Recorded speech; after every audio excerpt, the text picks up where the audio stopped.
What unfolded at Roland Garros was nothing short of breathtaking, a match that defined an era, a rivalry, and perhaps, a shift in tennis greatness. The clay court temple bore witness to a battle of wills, skill, and heart between the world's top two players, Carlos Alcaraz and Jannik Sinner. From the very first rally, the air was heavy with expectation. Not even the Paris breeze could cut through the tension that built with every point, every serve, every drop shot. This was tennis at its most primal, athleticism married with artistry, and nerve stitched together with raw instinct. The audience was spellbound. Every time Alcaraz lifted his racket, he did so not just to strike a ball, but to strike a statement. Every time Sinner slid into a backhand, the clay beneath him seemed to spark with determination. Carlos Alcaraz, barely in his 20s, already carries the weight of being the heir apparent to the likes of Federer, Nadal, and Djokovic. And today, in the Parisian heat and glory, he proved why that burden is not too heavy for him. Jannik Sinner, meanwhile, with that steely gaze and unrelenting baseline game, is no lesser gladiator. The Italian prodigy had his hand on the trophy more than once, 3 championship points, to be exact. But Grand Slams aren't won on opportunity alone. They are captured through grit. It looked at times as if Sinner had the match wrapped. The 4th set was his to take, and yet, the Spaniard found a gear that few mortals possess.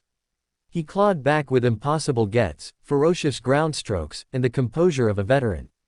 Every time Sinner pushed forward, Alcaraz pushed back with twice the force. The 5th set wasn't tennis. It was theater. It was poetry. It was war. A 10-point tiebreak to decide who would write their name into the red-dusted pages of Roland Garros history. Could it get more dramatic than that? The Paris crowd roared with every rally, holding their breath with every serve. Mothers covered their eyes, children clutched their flags, and the legends watching from the stands shook their heads in disbelief. Alcaraz, bleeding emotion and covered in clay, played those final points with a kind of spiritual freedom. It was as if he knew this moment would come, knew that greatness doesn't knock, it kicks the door down. When the final point landed, the racket flew from his hands and he fell to the ground, arms open to the heavens. A second consecutive Grand Slam title. Not just victory, vindication. Sinner stood still, gracious in defeat, yet burning with the fire of what could have been. He was magnificent. He had been magnificent for 5 hours and 12 minutes. And yet, in the cruel truth of sport, he walks away empty-handed, at least in silverware. But in hearts and headlines, he's left his mark. Matches like these are where legends are made.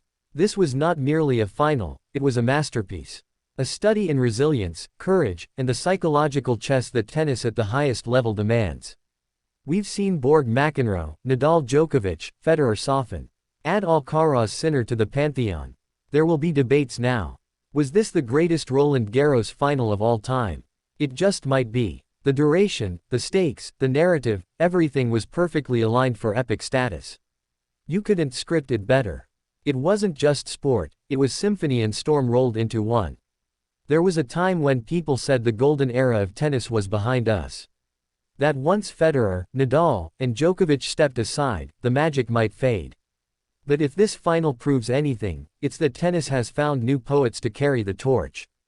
Alcaraz is not just a champion, he's a phenomenon. His court coverage, his touch at the net, his ability to turn defense into offense with a single swipe of his racket, it's generational talent. And in Sinner, he has a rival worthy of every battle. They are the future, yes, but they are also the now. No matter where your loyalties lay, watching this match was a privilege. It reminded us why we watch sport. Not for scorelines, but for stories. Not just for winners, but for warriors.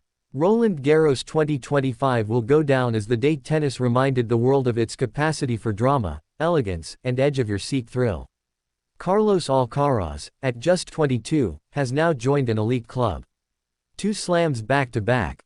And to do it on the red clay of Paris, where every bounce is a test of patience and precision, it's monumental. For Sinner, it's heartbreak today. But rest assured, his time will come.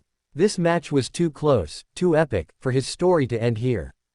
And as night fell over Court Philippe Chatrier, the shadows of 2 young giants stretched long across the clay. Their rivalry is only beginning. Their legacy has already begun.